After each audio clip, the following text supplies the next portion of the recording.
নমস্কার বন্ধুরা, তোমাদের অনেক অনেক শুভেচ্ছা জানাচ্ছি আমার চ্যানেলে। গতকালের বাসি রুটি ছিল দুটো, সেই রুটি দিয়ে আজকে আমি বানিয়ে দেখাবো খুবই মজাদার এবং চটপটি একটা রেসিপি। তাহলে চলো দেরি না করে ঝটপট রেসিপিটা দেখে নেওয়া যাক। তো এর জন্য আমি নিয়ে নিয়েছি একটা ম্যাগিটাকে এখন সেদ্ধ করে নেব। ম্যাগিটা সিদ্ধ হয়ে গেছে, এখন কড়াইতে দিয়ে দেব তেল। এখন এর মধ্যে দিয়ে দেব কেটে রাখা পেঁয়াজ, ক্যাপসিকাম, গাজর আর লঙ্কা। তোমাদের ঘরে এসব যদি না থাকে তাহলে যা আছে সেটাই তোমরা দিয়ে দিতে পারো। তো এর মধ্যে দিয়ে দিলাম একটুখানি লবণ দিয়ে হালকা এগুলোকে ভেজে নেব। এগুলো হালকা ভাজা হয়ে গেলে এর মধ্যে দিয়ে দেব একটা ডিমের মধ্যে একটুখানি লবণ দিয়ে এটাকে ঝুরি ঝুরি করে ভেজে নেব।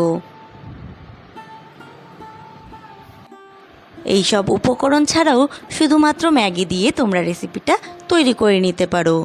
আমার ঘরে সব কিছুই ছিল, ওই জন্য আমি এগুলো দিয়েই তৈরি করে নিচ্ছি রেসিপিটা। সেক্ষেত্রে টেস্টটা কিন্তু একটু বেশি হবে, একটু না অনেকটাই। তো এগুলো ভাজা হয়ে গেলে এর মধ্যে দিয়ে দিতে হবে ম্যাগি দিয়ে যেরকম ম্যাগিটা তৈরি করে নর্মালি সেরকমভাবেই নেড়ে ভেজে নিতে হবে।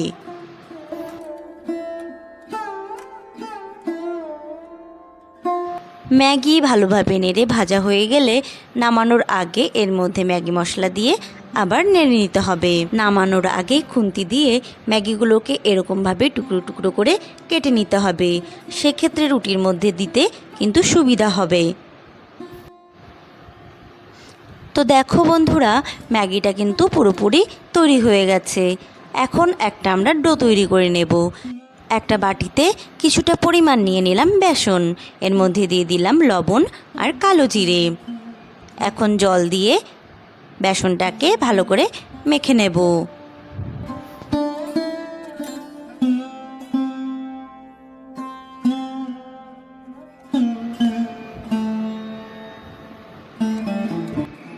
ব্যাটারটা রেডি হয়ে গেছে, ঠিক এমনটাই রেখেছি। এবার একটা থালায় রুটি নিয়ে নিলাম। রুটির উপরে টমেটো কেচাপ দিয়ে একটা চামচ দিয়ে ভালো করে সব জায়গায় মেখে নেব।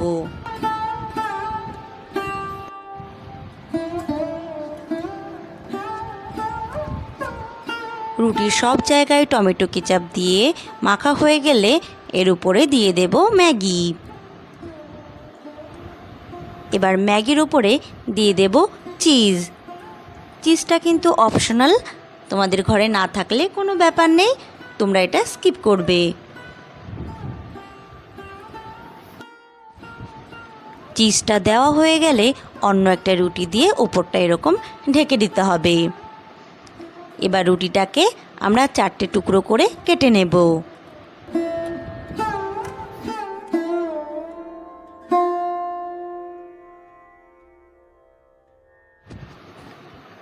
এবার ওভেনে বসিয়ে দিলাম কড়াইয়ের মধ্যে দিয়ে দেব তেল। এখন রুটির একটা টুকরো ব্যাটারের উপরে রেখে ব্যাটারটা এপাশ ওপাশ ভালোভাবে মেখে নিতে হবে। এখন এটাকে দিয়ে দিতে হবে তেলে। এক পাশ ভাজা হয়ে গেলে এটাকে উল্টে দিতে হবে। উল্টানোর সময় খুব সাবধানে কিন্তু উল্টাতে হবে, না হলে ভেতর থেকে পুর বেরিয়ে যেতে পারে। দুপাশ ভালোভাবে ভাজা হয়ে গেলে এটাকে তুলে নিতে হবে। এখন বাকি যে 3টে আছে একই প্রসেসে আমরা সবগুলো ভেজে নেব। এটা খেতে কিন্তু অসাধারণ টেস্ট হয়। সবগুলো ভাজা হয়ে গেছে, এখন এগুলোকে তুলে নেব। এগুলোকে একটা পাত্রে সুন্দরভাবে সাজিয়ে নিলাম। দেখো কতটা সুন্দর হয়েছে। এর একটা খেলেই তোমাদের কিন্তু পেট পুরো ভরে যাবে। তোমরা বিকালে চায়ের সঙ্গে স্ন্যাক্স হিসাবে অবশ্যই কিন্তু এটা বানিয়ে ফেলতে পারো। তো বন্ধুরা, আজকের এই রেসিপি তোমাদের কেমন লাগলো কমেন্ট বক্সে কিন্তু অবশ্যই জানিও। আর রেসিপিটা যদি ভালো লাগে তাহলে ভিডিওটায় একটা লাইক দিয়ে চ্যানেলটা সাবস্ক্রাইব করে দেওয়ার অনুরোধ রইল। সবাই ভালো থেকো, সুস্থ থেকো।